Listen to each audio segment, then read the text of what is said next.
ये दूसरी वॉच है। मुझे बहुत ज़्यादा शौक है घड़ियाँ, मेरे पास कम से कम इस समय 30 घड़ियाँ हैं और सारी 30 की 30 घड़ियों की जो कॉस्टिंग है वो 2 से ऊपर की है।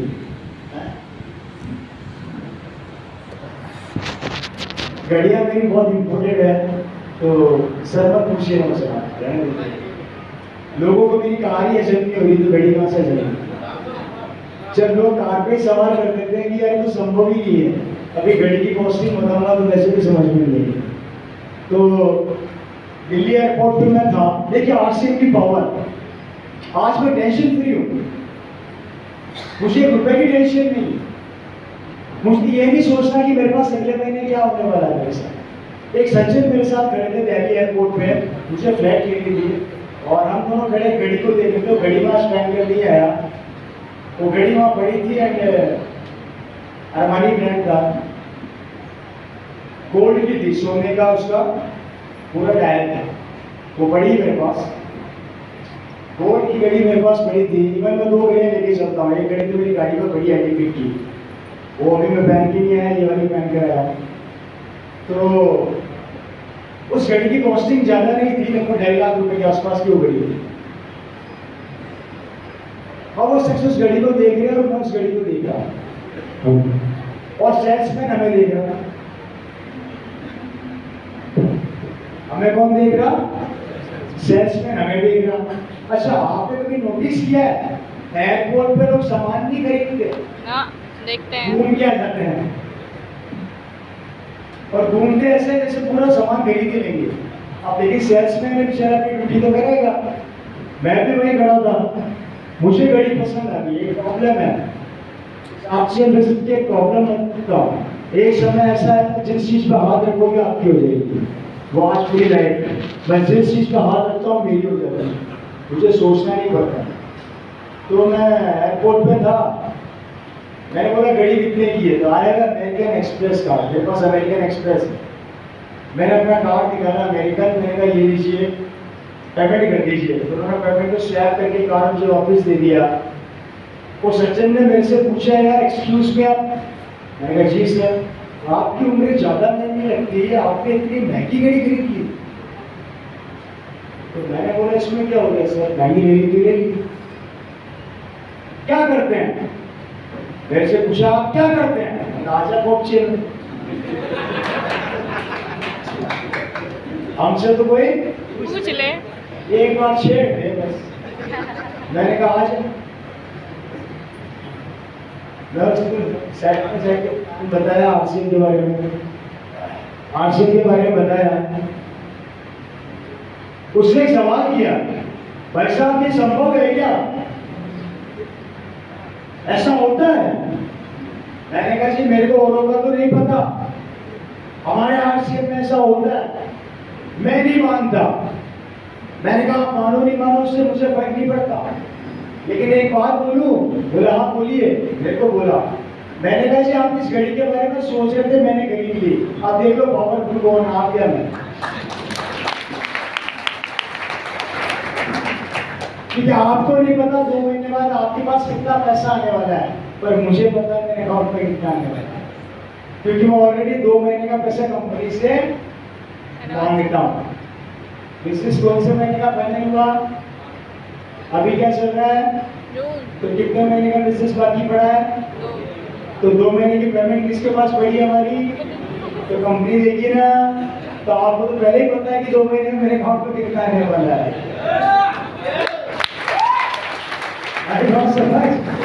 बात समझ आई? ये बात, ये कैलकुलेशन है। मैंने कहा कि मुझे पता है 2 महीने में मेरे अकाउंट में जो भी छोटी मोटी चिल्लर आने वाली वो आ जाएगी।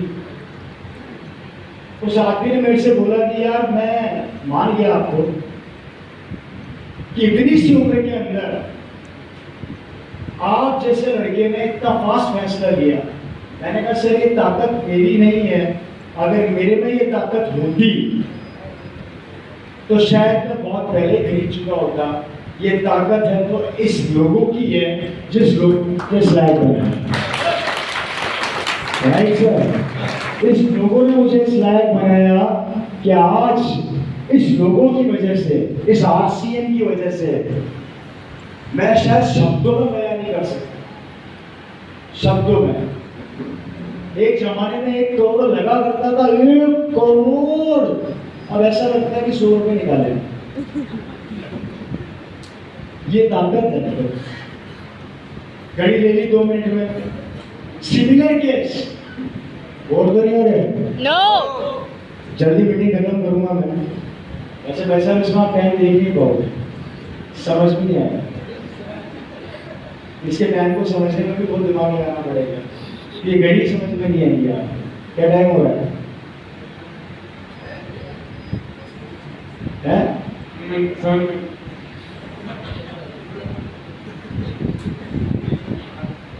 समझ में नहीं आ रहा। अब आरसीएम वाले वही चीज करते हैं जो लोगों को समझ में नहीं आती है। मेरी घड़ी का टाइम भी समझ में नहीं आ रहा तो आरसीएम समझ में कहाँ से आएगा लोगों को? तो हम तो काम ही वही करते हैं जो आसानी से समझ में, और समझ में आ गया तो ऐसी घड़ियों की भी लाइन लग जाएगी। अब आप भी देख रहे हो तो आप भी देख लीजिए सर, टाइम बताना क्या होगा। नहीं आ रहा वो मुझे ही समझ में आएगा सिर्फ। तो मेरी छोटी सिस्टर की शादी जयपुर में हुई। मैं अपनी हर मीटिंग में बात इसलिए बताता हूँ, कुछ लोगों को घमंड है, आप लोगों को नहीं है, कुछ लोगों को घमंड है कि मैं तो करोड़पति हूँ, मैं आरसीएम करूंगा क्या, मैं हल्दी धनिया बेचूंगा क्या। ये घमंड दिमाग से निकाल रहे हैं। हमारी सबसे बड़ी गलती क्या होती है कि हम किसी चीज को बहुत छोटा आंक लेते हैं। हमें ये नहीं पता होता कि उसमें कितनी क्वालिटी है। इसलिए कभी भी अपनी सफलता पे घमंड मत करना। अपनी सफलता को ऊपर वाले का धन्यवाद बोल के आपको उसने इस चीज से नवाजा, लेकिन उसका घमंड अगर आप कर रहे हो तो आप अपने लिए खड्डा खोल रहे हो। मेरी बहन की शादी में बहुत अच्छी फैमिली में, काफी रिच फैमिली है। मेरी सिस्टर की जहाँ पर एक शादी, मेरी सिस्टर एक और 2 सिस्टर है मेरी, तो जहाँ शादी पानी है, हम आरसीएम वालों को पानी की जरूरत है, शाम तक मिला लो। मेरा रिकॉर्ड है 11 साल का, कभी मीटिंग के बीच में आज तक पानी नहीं दिया। आप डरे अगर खराब थी बीच में तो जरूर बताऊंगा, कभी भी। तो उसकी सिस्टर की शादी हुई साहब, राजस्थान के सबसे रिचेस्ट फैमिली, गूगल के अंदर डालो होटल श्री विलास जयपुर राजस्थान, जहाँ उसकी शादी उनकी 5 स्टार प्रॉपर्टी है। लगभग 1500 से 2000 करोड़ की होटल है। एक होटल की कॉस्टिंग है, नाम भी लेना हो डाल के चेक कर लेना, hotel Shivvilas resort Jaipur, check कर लो अभी भी। जिसका सबसे सस्ता रूम 35,000 रुपए एक रात, और सबसे महंगा रूम 7 लाख रुपया एक नाइट का। उनका पर्सनल हेलीकॉप्टर है। एट ए टाइम 80 कारें उनके बारे में खड़ी रहती। कितनी कारें? 80 कार्स। जिस दिन मैंने ये निकाली थी, उन्होंने डिफेंडर निकाली थी 2.5 करोड़ की। हमारी गाड़ी सेम निकली थी, उनकी निकल रही थी डिफेंडर लैंड रोवर की, और मैं निकाल रहा था BMW। Right sir. वहाँ मेरी बहन की शादी हुई। मेरी बहन की शादी में 1500 अंग्रेज आए थे। कितने? दिल्ली से। किसी को फोटोग्राफ देखनी हो तो मेरे को बोलते ना, दिखाता, क्योंकि मैं हवा में बातें नहीं करता। Right sir. वहाँ मेरी बहन की शादी हुई, परिवार ठीक ठाक है, कोई कमी तो नहीं लग रही। उनके वहाँ पे मेरी शादी बहन की, मुझे बुलाया गया, रवि जी आपको फंक्शन में आना है। मैंने कहा बिल्कुल आएंगे साहब। मैं भी अपनी, मेरे पास एक BMW है, तो वो BMW लेके मैं चला गया। अब आप तो बड़े बड़े बिजनेसमैन, कोई पुराने मित्र मिल गए साहब शादी के टाइम के। वो मेरे को बोला, ओ रवि कैसा? मैंने कहा बढ़िया, क्या चल रहा है? मैंने कहा वही। बोला अभी भी चल रही है क्या? क्या बोले मुझे? अभी भी चल रही है क्या? मैंने कहा चल नहीं रही, दौड़ रही है। बैठ गए हम राउंड टेबल पे, खा रहे थे। एक बोलता है मेरा टर्नओवर 500 करोड़, एक बोलता है मेरा 400 करोड़, कोई बोलता है मैंने फैक्ट्री खोली, कोई बोलता है मैंने ये खोला, कोई बोलता है वो खोला। फिर आई मेरा नंबर, मेरे को ज्ञान दिया। उनकी उम्र से 55 साल, मुझे ज्ञान दिया। बेटा रवि कोई इज्जत वाला काम कर ले, अपने जीजा जी की तरह होटल बना, शानदार बिल्डिंगें बना। ये क्या गली गली में हल्दी धनिया बेचता फिरता है? और मैंने कहा जी मेरे हल्दी धनिया से आपको क्या दिक्कत है? आपको खाना तो बोलो कि खाना तो बना करो। नहीं बेटा फिर भी कुछ इज्जत का काम करो। अच्छा आधे घंटे बेइज्जती करी साहब मेरी। कितने घंटे? अब 8 से 9 का प्रॉब्लम है, जब तक चुप हो तब तक चुप है। जब बात आ जाती है किसकी? नाक की, तो फिर हम अपने पापा से भी चुप नहीं होते। बस हम यहाँ तो छेड़ो मत, और छेड़ दिया छोड़ो मत। तो फिर हम छोड़ते नहीं है। समझ में आ रही है बात? मुझे आया गुस्सा। उन लोगों का घमंड तोड़ना बहुत जरूरी था, क्योंकि उनको घमंड किसका था? पैसों का। आप जानना चाहते हैं मैंने क्या किया उनके साथ? यस। मैंने कुछ नहीं किया, मैंने उनसे फोन लिए। मेरा फोन देना, फोन देना, फोन देना। उन्होंने अपने फोन मेरे को दिए, मैंने मेरा फोन जेब से निकाला, 4 फोन लेके बाहर एक आदमी खड़ा था, उसको पकड़ाया, उसको कहा दरवाजा बंद कर दे, हम चारों अंदर बैठे हैं। अब इस रूम में 4 महीने तक कोई नहीं आएगा। हम एक दूसरे की शक्ल देखेंगे, खाना खाएंगे, फुटबॉल खेलेंगे, और 4 महीने बाद देखते हैं कि इनकी होटल चल रही है या मेरा आरसीएम चल रहा है। ये एकदम पावरफुल है।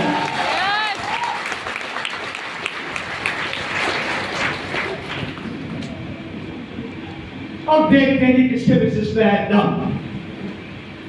वो मेरे को बोले तेरा दिमाग खराब हो गया है, फैक्ट्री कौन संभालेगा, सैलरी कौन बांटेगा, काम कैसे चलेगा? मैंने कहा मेरा भी तो है। बोले मजाक कर रहा है।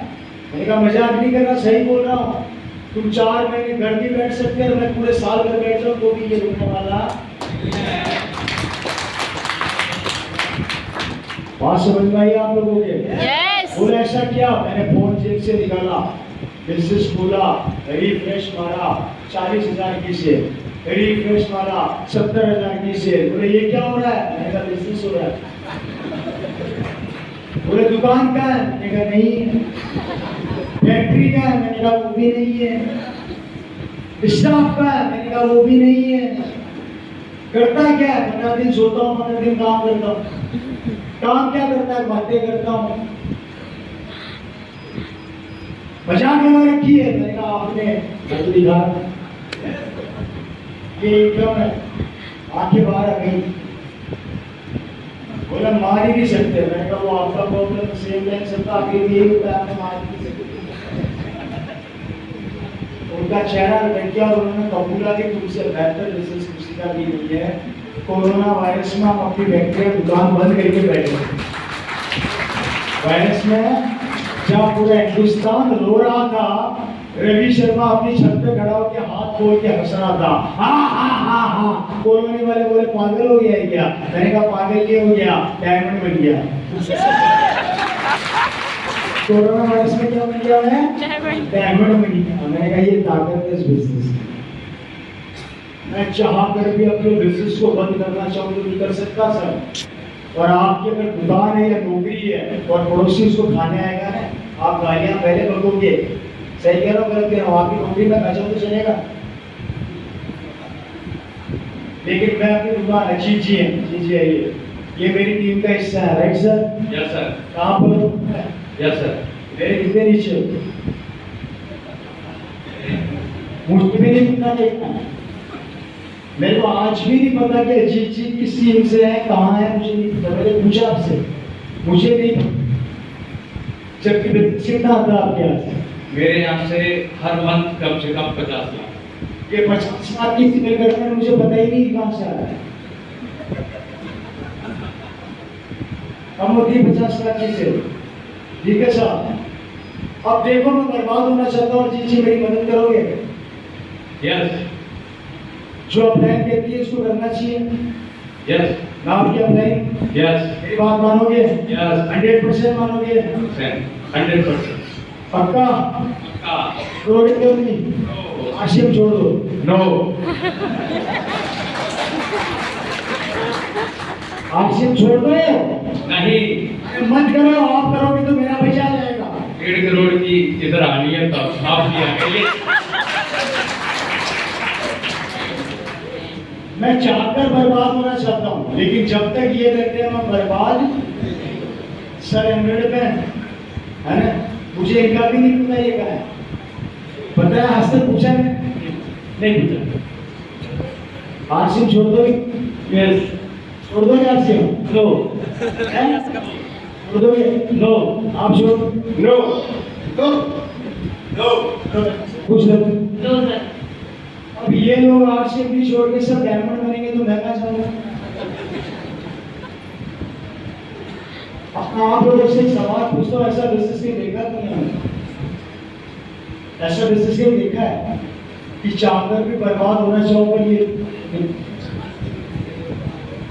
ये पावर है सिस्टम की। इसलिए दोस्तों, अगर ऐसी पावर चाहते हो, ऐसी ताकत चाहते हो तो दिन रात एक कर दो। मत परवाह करो लोग क्या बोलेंगे, मत सोचो लोग कौन हंसेंगे।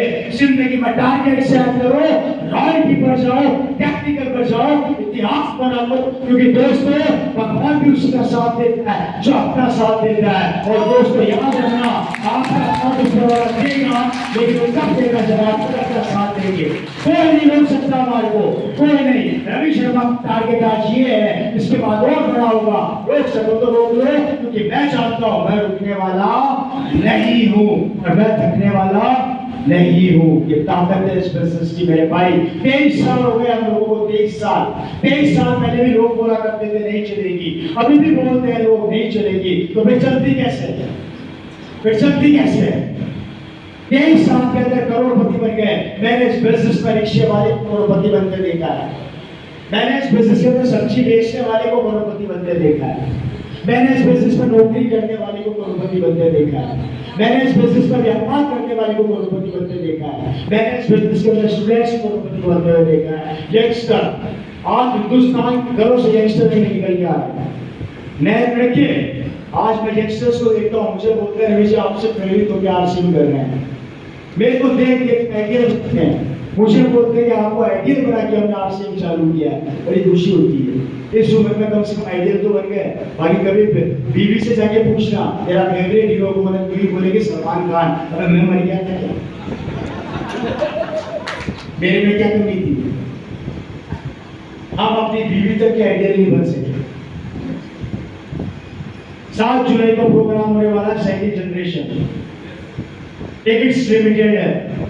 अगर अपने बच्चे की जिंदगी बनाना चाहते हो तो 7 जुलाई के प्रोग्राम को मिस मत करना। इंडिया की पहली कंपनी है जो सेकंड जनरेशन के नाम पे सेकंड प्रोग्राम करने जा रही है, जिसमें नए लड़कों को जो आज बेरोजगार घरों में बैठे हैं उनकी जिंदगी बनाने के लिए ये जो ताकत हम लगा रहे हैं 7 जुलाई को दिल्ली के अंदर, इसमें आपका हाथ और साथ चाहिए।